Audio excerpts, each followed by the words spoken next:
अभी आपको बराह रास्त लिए चलेंगे। मुस्लिम लीग नून की नायब सदर मरियम नवाज इस वक्त मीडिया से गुफ्तगू कर रही हैं। जी कोई सवाल है तो करें जी, सवाल कर लें आप।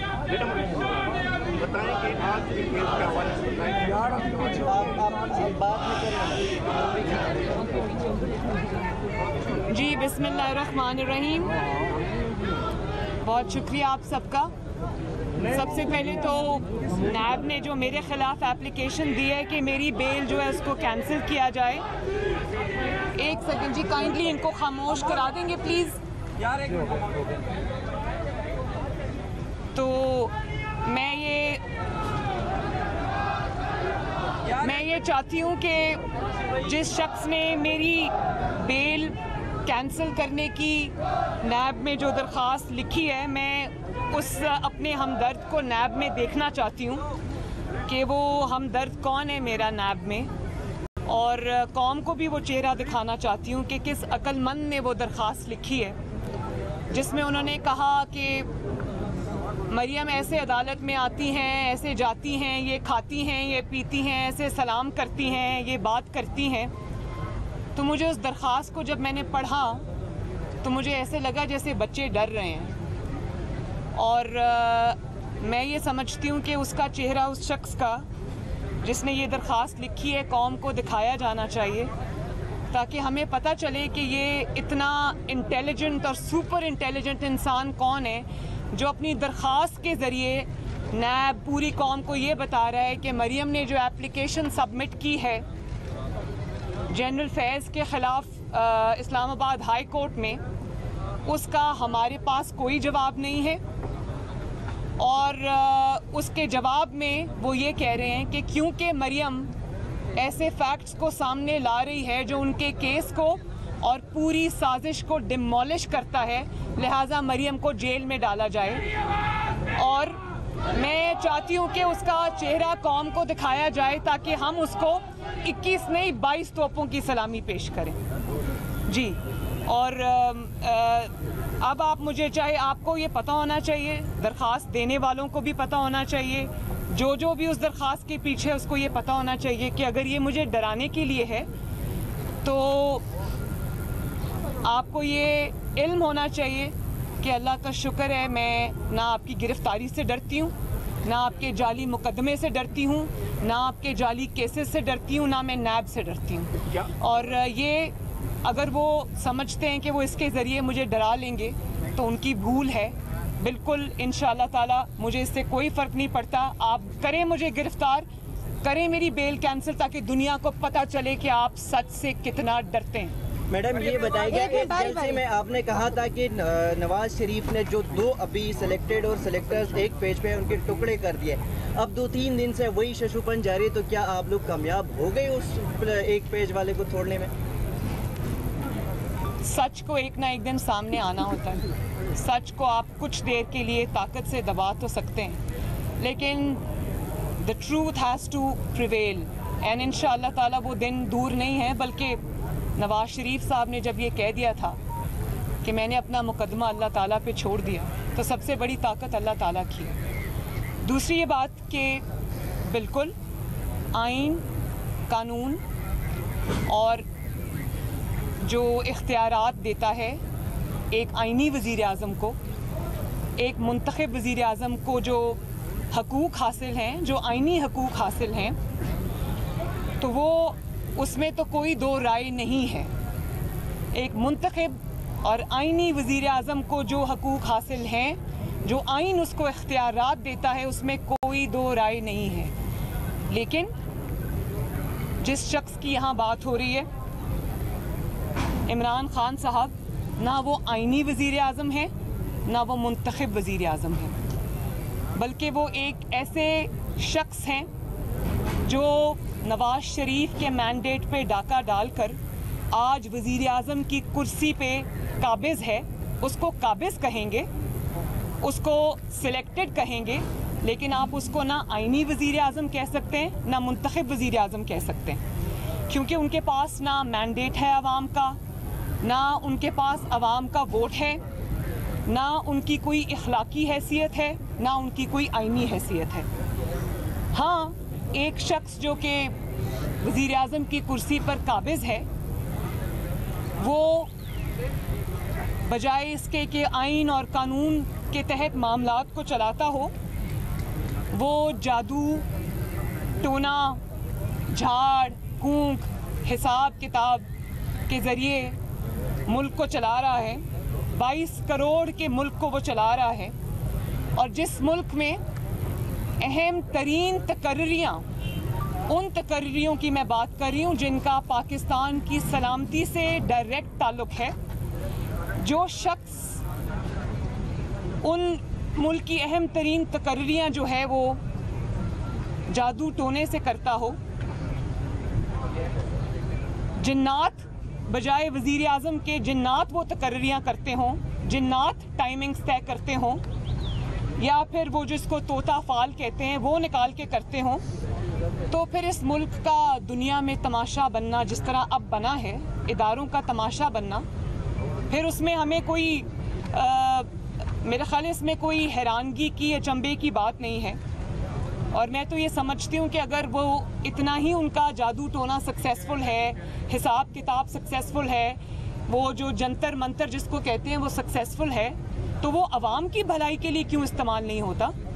वो जो जिन्नात की असिस्टेंस है या जंतर मंतर जो हैं, वो सिर्फ अहम तरीन तकर्रियाँ करने के लिए ही क्यों इस्तेमाल होते हैं? वो इस चीज़ के लिए इस्तेमाल क्यों नहीं होते कि आवाम से महंगाई का बोझ कम किया जाए? आवाम का अगर इतना ही कामयाब है वो तरीक़ा कार, तो वो फिर आटा सस्ता करो, उससे चीनी सस्ती करो, उससे पेट्रोल सस्ता करो, उससे डीजल सस्ता करो, उससे अपनी कारकर्दगी को बेहतर बनाओ। तो बात यह है कि ये ना अपने आईनी इख्तियारात के इस्तेमाल का मसला है, ना ये वज़ीर आज़म के इख्तियारात के इस्तेमाल का मसला है, ना ये किसी जमहूरियत का मसला है, ना किसी जमहूरी असूल का मसला है, ना ही ये कोई आईनी किरदार का मसला है। ये अपनी ज़ात को और अपनी हुकूमत को चंद दिन और मोहलत देने का नुस्खा है। समझ नहीं आ रही, पूरी कौम को समझ नहीं आ रही कि आपने पूरे मुल्क को एट ए ग्राइंडिंग हॉल्ट आप ले आए हैं। पूरा मुल्क इस वक्त बंद है, इदारों का, मुल्क का तमाशा बन चुका है, सिर्फ इसलिए कि एक शख्स को आपने रिटेन करना है, क्योंकि वो आपकी हुकूमत चलाता है, वो आपके अपोनेंट्स को के लिए अखाड़ पिछाड़ करता है। तो समझ नहीं आ रही कि ऐसा क्या मामला दरपेश आ गया, क्या कौम को आपने बेवकूफ़ समझ रखा है? आप समझते हैं कि आपकी इन हरकत और सकनात का कौम को इल्म नहीं है कि इसके पीछे बात क्या है। और जब आप ये कहते हैं कि हम कल पढ़ रहे थे कि वज़ीर आज़म का आईनी हक होता है, इख्तियार होता है, आज आपको वोट को इज़्ज़त दो याद आ गई है, तो मैं आपको ये बता दूं कि आपको नवाज शरीफ बनने की कोशिश भी नहीं करनी चाहिए। नवाज शरीफ जब वोट को इज़्ज़त दो का नारा लेकर मैदान में आया था, तो वो मुंतखब वज़ीर आज़म था, वो आईनी वज़ीर आज़म था, वो अवाम के वोट से आया था, वो एक बहुत लंबी जिद्दोजहद तय करके आया था, उसकी एक बहुत बड़ी आईनी स्ट्रगल थी जो उसकी ज़ात के लिए नहीं थी। उसकी ज़ात की उसने कुर्बानी दी, उसने अपनी हुकूमतों की कुर्बानी दी, लेकिन आइन के लिए, पाकिस्तान के अवाम के लिए और वज़ीर आज़म के ऑफिस की इज़्ज़त के लिए उसने अपनी हुकूमतें कुर्बान कर दी।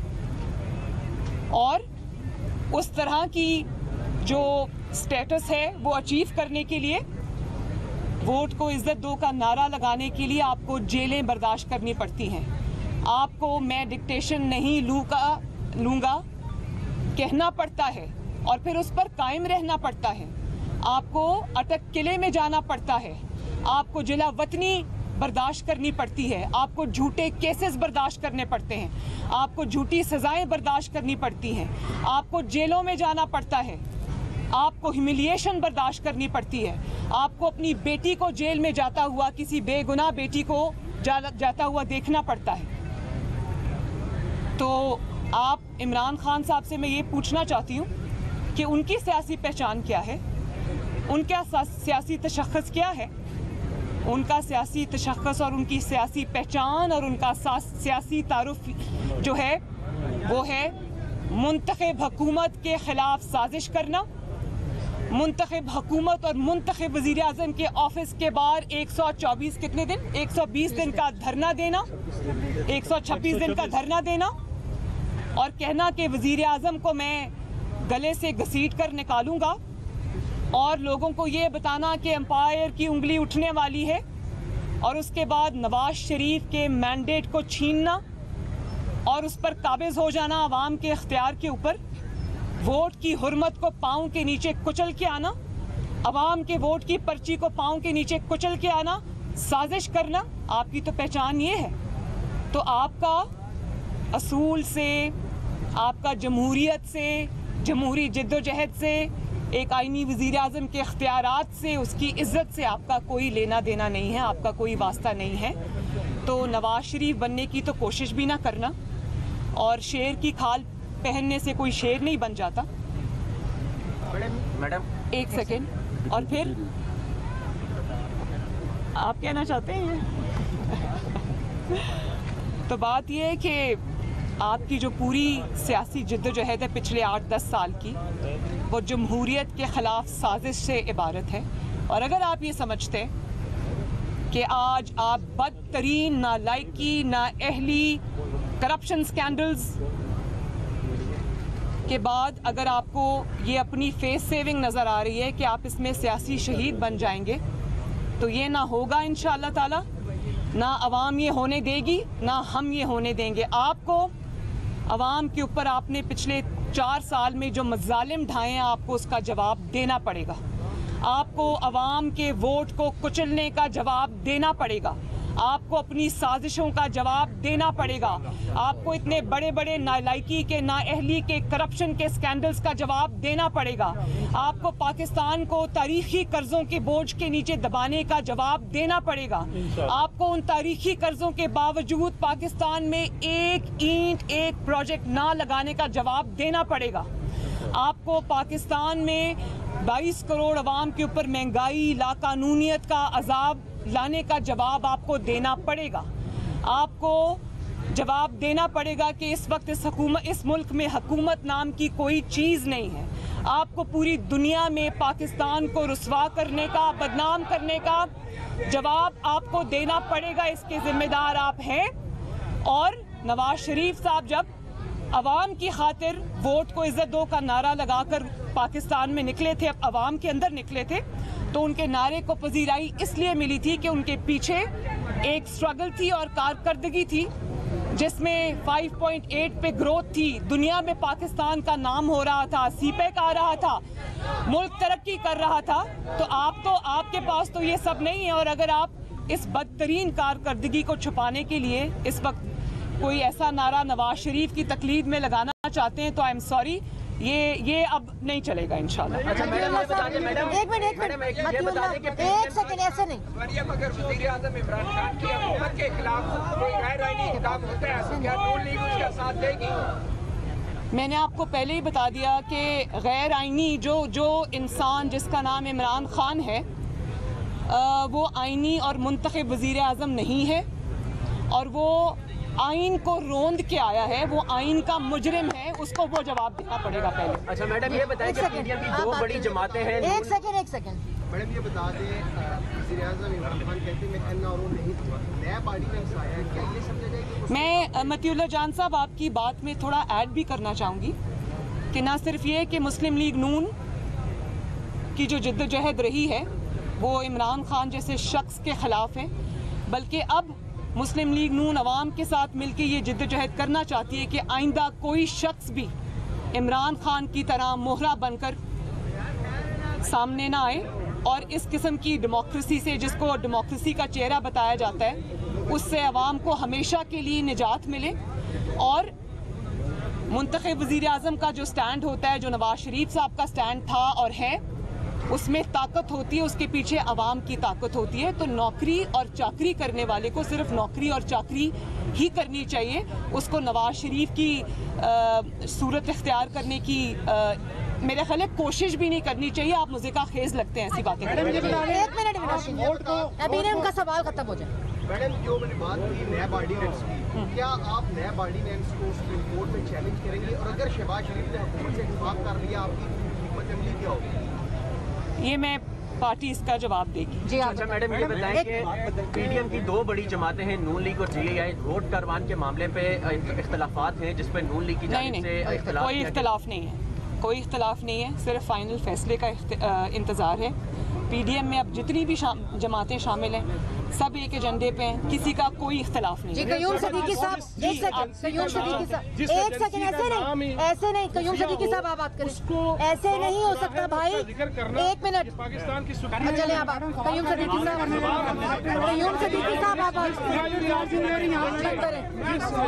जो एजेंसी खुफिया हो और उसके मामलात चौक चुराहे में जेरे बहस आने लग जाएं, इससे पाकिस्तान की किस कदर सुर्खी देखते हैं आप? जब आप जिन्नात के जरिए ये सब कुछ करेंगे तो फिर तो यही होगा। कयूम सदीकी साहब बात करें। आज आपके वकील जो हैं इरफान कादिर साहब, उन्होंने नैब से ये कहा कि वो डॉक्यूमेंट दिखा दीजिए जिससे मरियम नवाज बेनिफिशियल ओनर साबित होगी, लेकिन आपकी जो गुज़िश्ता दरख्वास्त थी जिसमें जनरल फैज़ का जिक्र था पॉलिटिकल इंजीनियरिंग का, उस पर उन्होंने कुछ भी कहने से एतराज़ किया है। ये मसालिहत है या लीगल हिकमत अमली? मेरा ख्याल है कि मेरी दरख्वास्त जो है वो उसमें कोई एम्बिग्विटी नहीं है, उसमें मैंने खोल के एक एक चीज़ बयान कर दी है।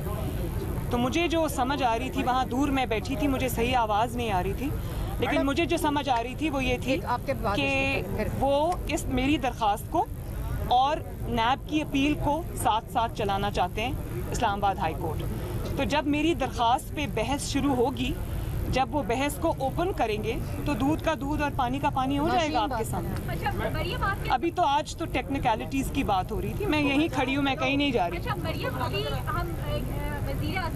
और ये भी मैं बता दूँ कि अगर मुझे कोई दूसरी दरख्वास्त भी देनी पड़ी अपने पॉइंट ऑफ व्यू को इस्टेब्लिश करने के लिए, उस पर खड़े रहने के लिए, तो मैं वो भी दूंगी इस्लामाबाद हाई कोर्ट में जमा कराऊंगी। जो सारा भी सियासी माहौल बना हुआ है, जो के हवाले से, इसमें आप क्या समझती हैं कि क्या वज़ीर आज़म को नहीं भेजा जाना चाहिए थे? वो 3 नाम की वो अपनी मर्जी। मैंने आपको इसका जवाब दे दिया है नौशीन, मैंने आपको दे दिया है कि ये अगर अपने आप को हुकूमत अपनी बचाने के लिए हो रहा है और अगर आपकी टाइमिंग ऊपर नीचे हो रही है क्योंकि जन्नात कुछ कह रहे हैं और आपका हिसाब किताब कुछ कह रहा है, तो ऐसे लोगों पे समझ नहीं आती कि इंसान हंसे या रोए कि ये कोई छोटा मुल्क नहीं है, ये 22 करोड़ अवाम का मुल्क है और 22 करोड़ अवाम की किस्मत का फ़ैसला इस मुल्क के अंदर जो सबसे ज़्यादा वाइटल और इम्पॉर्टेंट फ़ैसले हैं, अगर वो इस किस्म के तरीक़ों से होंगे तो इस मुल्क का अल्लाह हाफिज़। मैडम, वोट को इज्जत दो की आप बात कर रही हैं, एक हफ्ते से एक अहम अदारे की सरबराही का जो मामला है वो अटका हुआ है, इस पर आप इमरान खान के मौक़िफ़ की हिमायत करेंगी? मैंने जो बात करनी थी मैंने कर दी। आपने जो बात की पॉलिटिकल इंजीनियरिंग की, ये 2016 में हुई, आप 5 साल बाद उस मामले को हाई कोर्ट में लेके आएंगे। मैडम 5 साल का इंतजार आपने क्यों किया? आपकी तो इन्फॉर्मेशन बिल्कुल गलत है। मैडम आपने सॉरी, आपकी इन्फॉर्मेशन गलत है। ये जो वाक़या हुआ था जिसको मैंने अपनी दरख्वास्त में कोट किया है, ये 2018 की बात है। 2018 जी नहीं, ये मेरे केस से मुताल्लिक है। इलेक्शन में जो हुआ वो पूरे कौम के सामने है। मुझे उस वक्त सज़ा हो चुकी थी और सज़ा के बाद ये बात सामने आई, मेरी सज़ा के बाद, वर्डिक्ट के बाद ये बात सामने आई, प्रॉबेबली जब मैं जेल में थी, तो उस वक्त ये बात सामने आई। तो फिर मुझे अब अपील के ज़रिए ये सारे हक़ाइक़ एक रेलेवेंट मौके के ऊपर सामने रखने थे, मैंने रख दी। आखिरी सवाल, आपने दरखास्त में कहा है कि शौकत सिद्दीकी साहब को और डीजीसी साहब को बुलाया जाए अदालत की तरफ। जी, आपकी दरखास्त में पॉइंट नंबर 22 है कि बेनज़ीर भुट्टो को भी इस तरह का रिलीफ दिया गया था ऑडियो स्कैंडल में। उसमें जस्टिस कयूम और उस वक्त के जो एहतसाब कमीशन के चेयरमैन थे, सेनेटर जो आपके रिलेटिव भी हैं, उनकी ऑडियो लीक हुई थी सेनेटर सैफुर रहमान साहब की और उस वक्त के जस्टिस कयूम की। अगर अदालत जुनैद सफदर के अब फादर इन लॉ को बुलाती है तो वो आएंगे और आप इस चीज़ को कंडेम करेंगी कि उस तरह की जो ऑडियो लीक हुई थी कि बेनज़ीर को 7 साल की? बहुत शुक्रिया। एक तो उसका फैसला हो चुका हुआ है, दूसरा मेरे केस से मुतालिक मुझसे बात करें आप। Thank you. मुस्लिम लीग नून की नायब सदर मरियम नवाज इस्लामाबाद में मीडिया से गुफ्तगू कर रही थीं।